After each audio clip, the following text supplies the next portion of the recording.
Sir ನೀವು central politics 10 ವರ್ಷ ಮಾಡಿ ಬಂದಿನಲ್ರಿ. ಈಗ ಮತ್ತೆ ಅಲ್ಲಿ ಹೋಗಿ ನಾ ದಿಲ್ಲಿ ಎಲ್ಲ ನೋಡಿ ಅಡ್ಡಾಡಿ ಎಲ್ಲ ಅಲ್ಲಿ ಏನು ರಾಜಕೀಯ ನನಗೆ 10 ವರ್ಷ ನೋಡೀನಿ.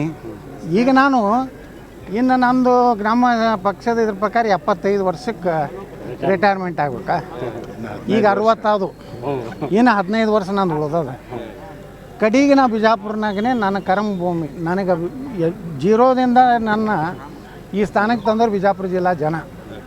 ನಾನು ಪಕ್ಷೇತರ MLC ನಿಂತರೂ ನಮ್ಮ ಬಿಜಾಪುರ ಬಾಗಲಕೋಟೆ ಜನ ನನಗೆ ಕೈ ಬಿಡಲಿಲ್ಲ. ಕರ್ನಾಟಕದ ಹೈಯೆಸ್ಟ್ದಿಂದ ನನ್ನ ಒಬ್ಬ ವಿಧಾನ ಪರಿಷತ್ ಮಾಡಿ ಮತ್ತೆ ಪುನರ್ಜನ್ಮ ಕೊಟ್ಟರು. ನಾ ಬಂದು ಬೀದರ್ಗೆ ನಿಂದಿರ್ತೀನಿ, ಬಾಗಲಕೋಟೆ ಅದು ಕೆಲಸ ಇಲ್ಲ ನನಗೆ. ಅಲ್ಲಿ ಬಾಗಲಕೋಟೆನಾಗ ರಗಡ್ ಅಲ್ಲಿ ಈ ಸಿಟ್ಟಿಂಗ್ MP ಅದಾರ, ಅಲ್ಲಿ ಸಾಕಷ್ಟು ಕಾರ್ಯಕರ್ತರು ಅದಾರ. ಬೀದರ್ನಾಗ ಅದಾರ. ಮನೆ ನಮ್ಮ ಮೋರಿಯವ್ರು ಹೇಳಿದ್ರು ಬೀದರ್ಗೆ ಬಂದು ನಿಂದ್ರತ್ತೆ. ನಾ ಏನು ನೋಡ ನ್ಯಾಷನಲ್ ಲೀಡ್ರ್ ನಾ ಏನು ಸರ್ ಈಗ ಬಿಜೆಪಿ ತಾವು ಎಲ್ಲೋ ಒಂದು ಕಡೆಗೆ ವಿಲನ್ ಯಾವಾಗ ಓದಿನ ಇವತ್ತಿದ್ದೀನಿ. ಆಲ್ವೇಸ್ ಐ ಆಮ್ ವಿಲನ್, ನಾ ಹೀರೋ ಅಲ್ಲ.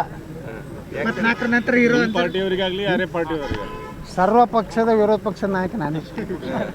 ಅಲ್ಲ 24 ನಂತರ ವಿರೋಧ ಪಕ್ಷದ ನಾಯಕರಾಗಿ ಮುಂದುವರಿತೀರಾ ಏನಾದ್ರು? ಅದಕ್ಕೆ ಜನರ ಮಾನಸದಿಂದ ಬಂದಂಥ ವಿರೋಧ ಪಕ್ಷ ನಾಯಕ. ಯಾಕೆ ನಿಮ್ಗೆ ಹೀರೋ ಆಗ್ಬೇಕಂತ ಯಾಕೆ ಅನಿಸ್ತಾ ಇಲ್ಲ ರೀ? ವಿಲನ್ ಪಾತ್ರ ಮಾಡೋರು ಯಾರು? ವಿಲನ್ ಇದ್ರೇ ಹೀರೋ ಒಂದು ಮಾತು ಗೊತ್ತಾಗೋದು. ಇಲ್ಲಕಂದ್ರೆ ಹೀರೋ ಯಾರು ಹೊಡೆದಾಡ್ಬೇಕು, ಬರೀ ಅಲ್ಲಿಂದ ಇದ್ರ ಹಾಡು ಆಡ್ಕೋತ ಆಡಬೇಕು. ತುಜೆ ಮಯ್ಯ ಪ್ಯಾರಕ್ಕೆ ಇಷ್ಟೇ ಆಡ್ಬೇಕು. ಎಷ್ಟೋ ಮಂದಿ ವಿಲನ್ ಇದ್ದವ್ರು ಹೀರೋ ಆಗ್ಯಾರ. ಅಂಬರೀಷ್ ಏನಿದೆ ಮೊದಲ ವಿಲನ್ ಇದ್ರಲ್ಲ ಹೀರೋ ಆಗ್ಯಾರ.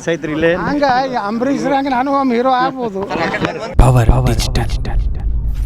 ಇದು ನಿಮ್ಮ ಶಕ್ತಿ.